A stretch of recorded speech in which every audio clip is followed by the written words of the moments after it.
Первый раз, как пришла на фронт, я заплакала.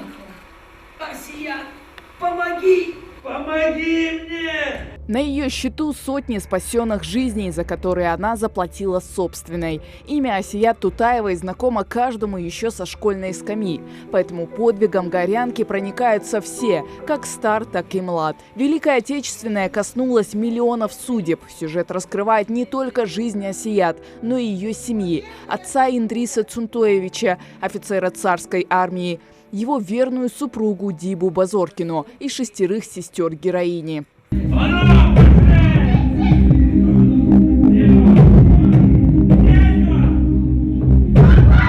Спектакль идет в формате документальной хроники. В 31, защитив в Ленинградском институте кандидатскую диссертацию, она стала первым ученым Ингушетии, если вообще не первой горянкой с ученой степенью медика. Участвует весь актерский состав ТЮЗа. Благодаря спецэффектам, освещению и музыке зритель полностью погружается в историю.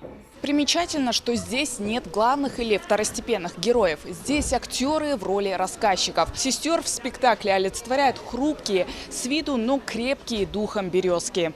С каждой сценой деревья все меньше и меньше, а в конце превращаются в могильную плиту. Здесь с трепетом относится к истории. Эту задумку главный режиссер вынашивала 2 года.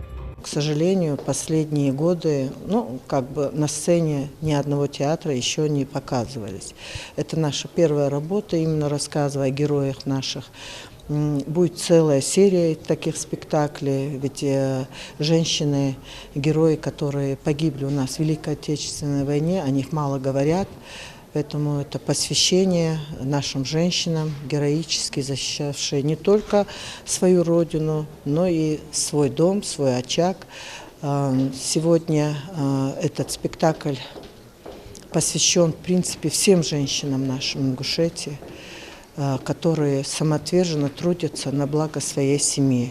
Первый медицинский колледж республики уже более 20 лет носит имя Асият Тутаевой. Поэтому в роли зрителей студенты колледжа, а еще учащиеся первой школы Барсуки.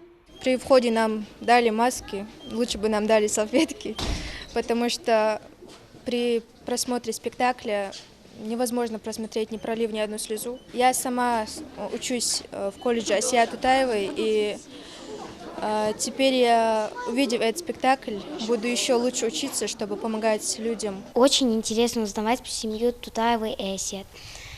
Он очень познавательный. Это наш народ, мы должны об этом знать. А вот что тебе запомнилось? Запомнилось, как Асият отправляла письмо своей матери. У зрителя будет еще возможность оценить игру актеров и еще раз прикоснуться к героической истории Тутаевой, делятся организаторы. Они также надеются, что смогут выступить с новым спектаклем уже в реконструированном ТЮЗе. Хава Газикова, Адам Далаков, Новости 24.